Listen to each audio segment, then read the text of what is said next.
নতুন জিপি সভাপতি হয়েছেন। এবার আপনার এরিয়াটা আগে ছিল সোনাপুর জিপির আওতায়, আজকে জারালতলা জিপির অন্তর্গত।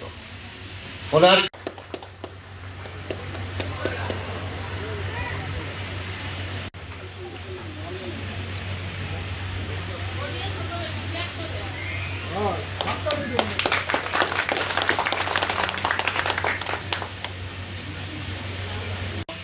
প্রণব বাবু এখানে উপস্থিত হয়েছেন, আমাদের জেলা পরিষদের এক্সিকিউটিভ ইঞ্জিনিয়ার, অ্যাসিস্ট্যান্ট ইঞ্জিনিয়ার, আর এখানে আমার কলিগ ফরিদা পারভিন,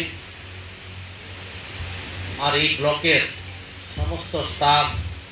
সুতরাং সবসময় সব জায়গায় ঠিক হয় না, আমরা দায়িত্ব নিচ্ছি জনগণের, আর সেই দায়িত্বটা পালন করার ক্ষেত্রে আজকের যে কথা ছিল যে এখান থেকে আমরা অনেক কিছু জানবো। আপনারা বসুন, আপনারা অনেকেই নতুন, অনেকে অভিজ্ঞতা আছে, নতুন হিসাবে অনেক জিনিস আপনারা বুঝবেন না, অনেক জিনিস, আর সেটা সম্ভবত খুব তাড়াতাড়ি সমাধান হবে।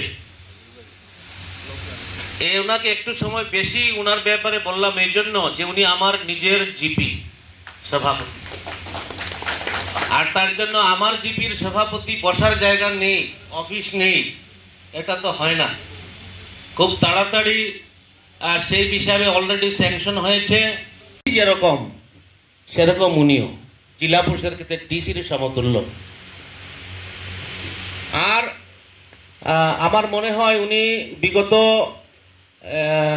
এমপি নির্বাচনের ঠিক কিছুদিন আগে আমাদের কাছাড়ে এসেছেন, আর কাছাড়ের সমস্ত অফিসাররা এরকম হন যে পা দিয়ে বুঝে যান কাছাড়ের বা একটা ডিস্ট্রিক্টের অবস্থা কি জায়গায় আছে। তো আমি উনাকে উনি সব স্টাফকে চেনেন, সবাই উনাকে চেনে, কিন্তু এরকম প্রত্যেকটা ব্লকে ওনাদের পক্ষে যাওয়া সম্ভব হয় না। অনেক সময় বিভিন্ন কাজ জেলাতে সম্পন্ন করতে হয়, আর জেলাতে তার জন্য বেশি সময় দিতে হয়।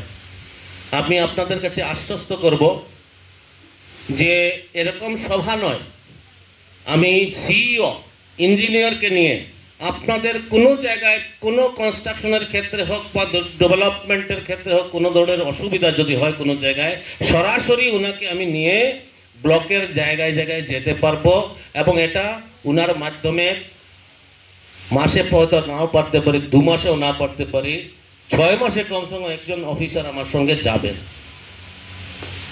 আর যেটা বিগত দিনে কোনোদিনই সম্ভব হয়নি, সম্ভব হওয়া সম্ভব না।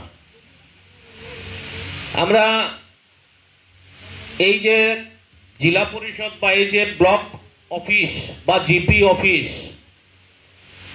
ছোটবেলা যখন রাজনীতির আঙ্গিনায় পা দিয়েছি তখন থেকে এদের সঙ্গে সম্পর্ক প্রথমে রাজনৈতিক নেতাদের হয়, আর সেই সুবাদে এদের কাজকর্মের গতি কিরকম, কিভাবে কাজ চলে, কিছু আমরা বিগত দিনে অবগত হয়েছি।